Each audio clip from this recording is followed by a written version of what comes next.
So magandang umaga mga kababayan. Nandito po tayo ngayon sa Minggan, Padom, Talisay. Papunta po tayo Minglanilla, Cebu City mga kababayan. So by the way mga kababayan, magko-comment po tayo ngayon sa mga kaganapan ngayon sa rally din dito po sa Cebu City.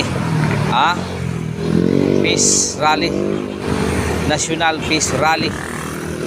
Sa INC ito ay nagkaisa ng QGC at ang INC mga kababayan dahil sa kaganapan ngayon sa Maynila mga kababayan. By the way mga kababayan, kung hindi ka pa nag-subscribe sa aking channel, subscribe naman, pa-like and share ang ating video para naman madagdagan ang ating mga subscriber.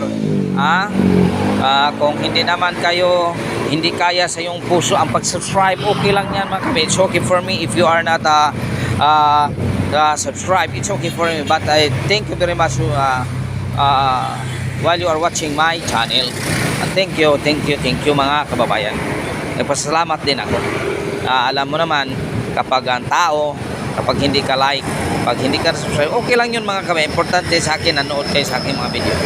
Pero mas buti nakapag-subscribe kayo sa aking channel. By the way mga kababayan, napakaraming tao ngayon mga kababayan dito sa South Road Properties. Dito po ginanap ang Peace Rally, National Peace Rally ng INC at ang QGC. Nakiisa din ang QGC dahil sa mga gaganapan sa Maynila, dahil mas lalong dumarami ang buaya nandoon sa Maynila mga kababayan.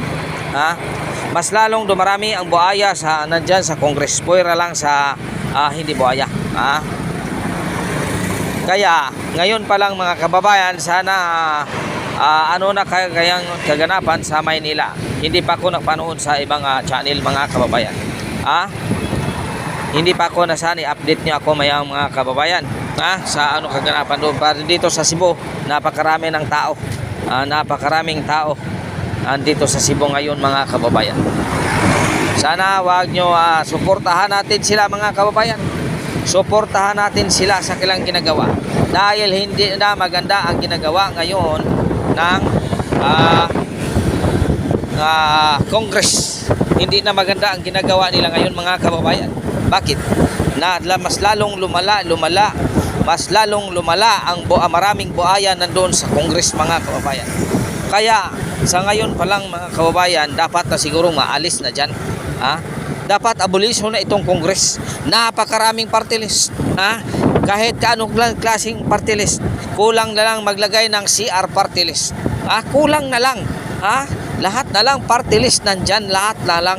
Bakit ito ay binigbigyan ito ng pansin ng ating pumilik? Wala na ang ibang party list dyan, wala yang nagawa dyan. Hindi katulad ng party list ni Marcolita. Talagang lumalaban sa mga talagang lumalaban kung ano man ang nadyan sa narapat para sa taong bayan.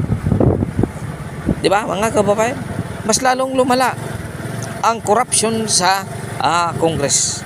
Mas malaki ang budget yung imbis nga dadagdagan ang education at ang PhilHealth. Pero ngayon siniro ang budget, binawasan ang education. Bakit ganyan nangyari mga kababayan? Bakit nangyayari ito sa atin? Dahil sa mga taong kunuhay concern. Sa mga tao kunuhay nga concern sila sa taong bayan. Yung iba nga may booking ticket na. May booking ticket na. Kailangan na silang lumipad kung ano ang mangyari ngayon. Kung ang nandyan ngayon sa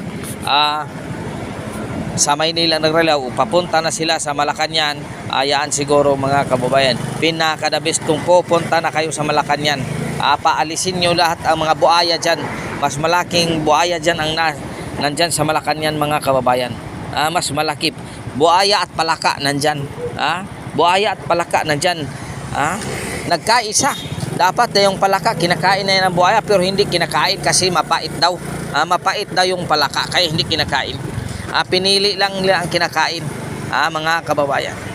Ngayon sana pupunta na tayo pupunta na tayo ng Malacanang, magkaisa tayo, huwag nang patumpik-tumpik pa, diretso na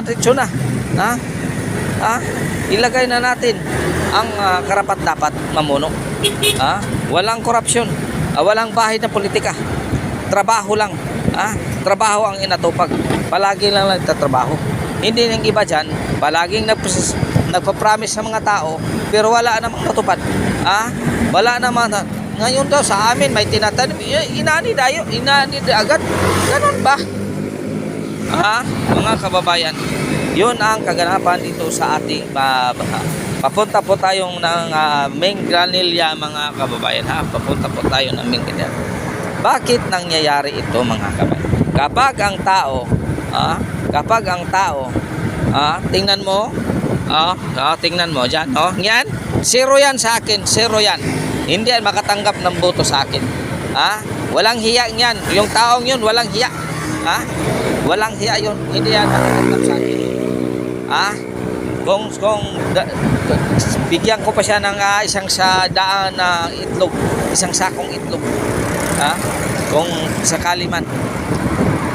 By the way, mga kabayan, ito na ngayon, mga kabayan. Abangan natin ang resulta mamaya, mga kabayan, punta na kayo sa Mindiola.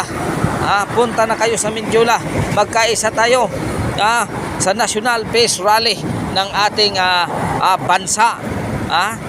Magkaisa tayo. INC, KOGC, yung maisog rally, magkaisa na. Huwag nang patumpik-tumpik pa. Magkaisa na tayo, mga kababayan. Paalisin na ang mga buhaya dyan sa Malacanang. Mas lalong lumalaki ang buhaya dito sa Malacanang. Yung iba nasa sa Congress. Yung iba nasa Congress nagkakatira. Paalisin na yan. Ay abolish ng Congress. I-abolish na yan. Anong pag ginagawa dyan ng iba dyan? Para kunuhay concern sila sa mga taong bayan. Concern sila sa korupsyon. Yun ba, mga kababayan, ang nangyayari? So by the way, mga kababayan, nandito po tayo ngayon, hanggang dito na lang po tayo, mga kababayan, hanggang dito na po tayo. Maraming salamat po, mga kababayan.